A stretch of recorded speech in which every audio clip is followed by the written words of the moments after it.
Fahri Alfarizi dari kelas 11 IPS 1 akan menjelaskan materi tentang perdagangan internasional dan dampak virus corona terhadap perdagangan internasional. Langsung aja lihat videonya. Jadi, perdagangan internasional itu adalah perdagangan antara dua belah pihak yang berasal dari negara yang berbeda.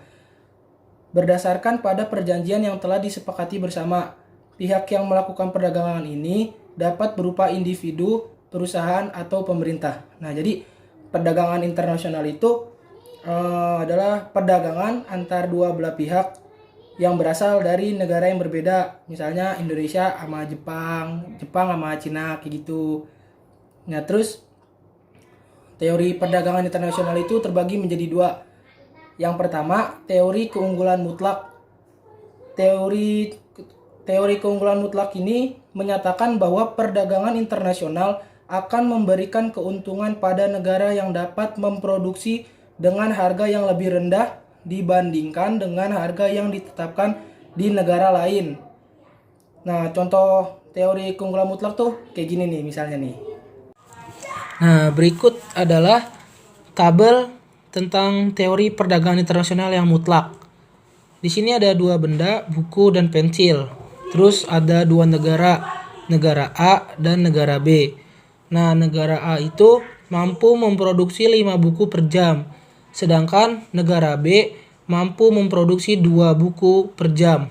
Nah, terus negara A mampu memproduksi 1 pensil per jam. Sedangkan negara B mampu memproduksi 7 pensil per jam.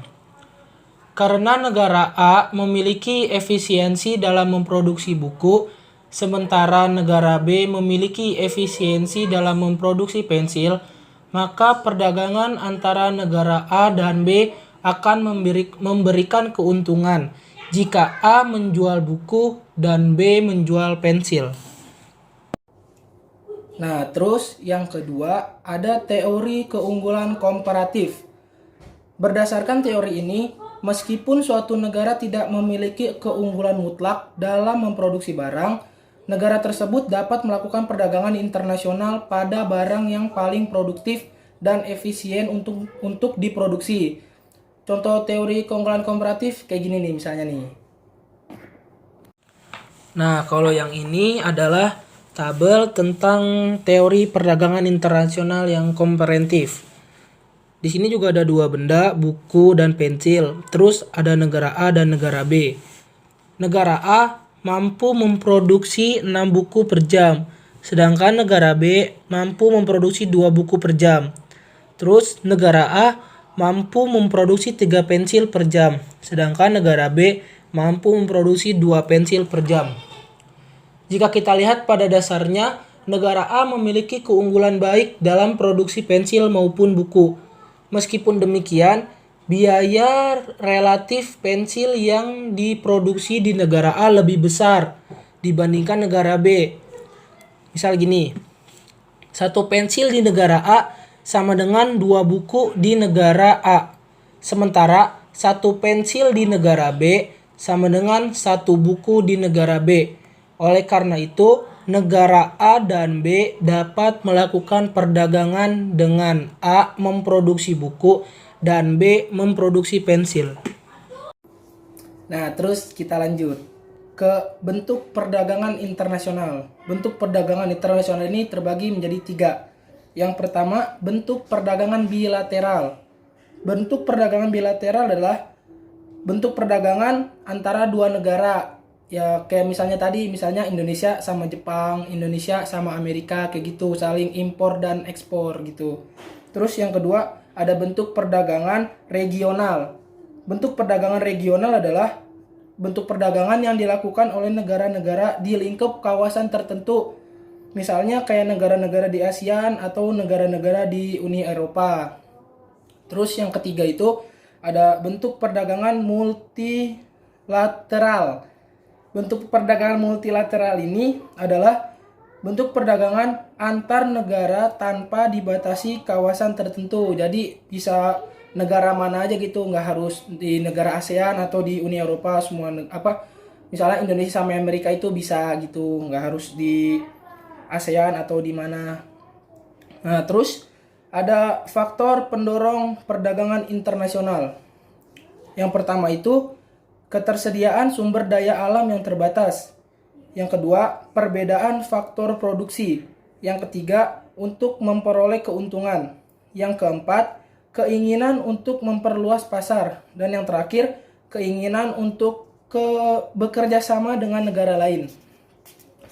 Kita lanjut ke materi yang terakhir, yaitu manfaat perdagangan internasional. Di sini saya akan menyebutkan 3 manfaat perdagangan internasional. Di antaranya, memperoleh barang yang tidak dapat diproduksi di negara sendiri. Terus yang kedua, memperluas pasar. Dan yang ketiga, memperoleh keuntungan.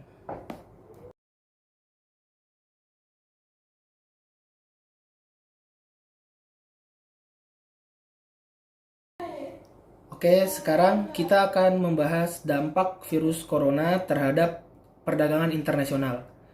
Menurut Ketua Umum Asosiasi Eksportir Sayur dan Buah Indonesia, Bapak Hasan Joni Wijaya, sejak ada kabar tentang virus corona, para pembeli di Cina langsung menghentikan pembelian.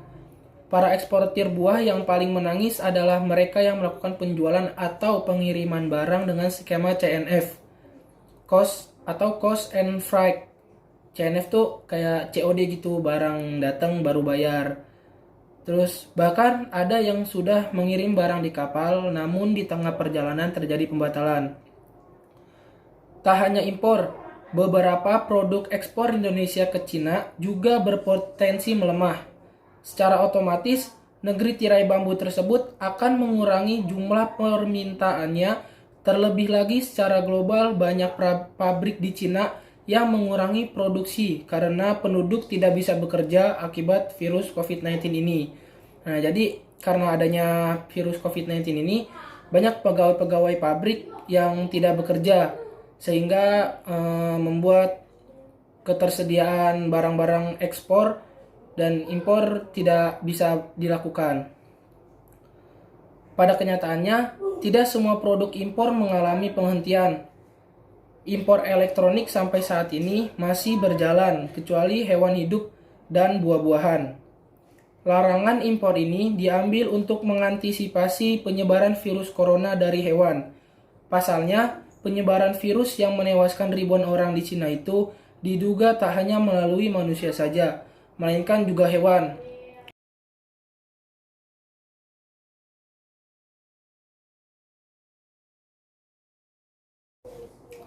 Nah, di Indonesia sendiri, neraca perdagangan Indonesia mengalami defisit sebesar 860 juta US dollar per Januari 2020. Defisit tersebut disebabkan posisi neraca ekspor sebesar 13,41 miliar US dollar lebih rendah dari neraca impor yang mencapai 14,28 miliar US dollar.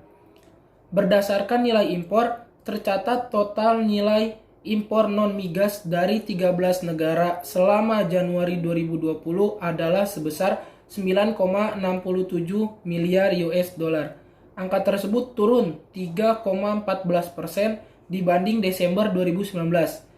Kondisi ini disebabkan oleh turunnya nilai impor pada beberapa negara utama. Salah satunya adalah Cina sebesar 3,08% menjadi 125,2 juta US dollar. Sementara itu, untuk negara lainnya seperti Thailand dari 14,14% menjadi 104,5 juta US dollar dan Australia dari 26,36% menjadi 86,9 juta US dollar.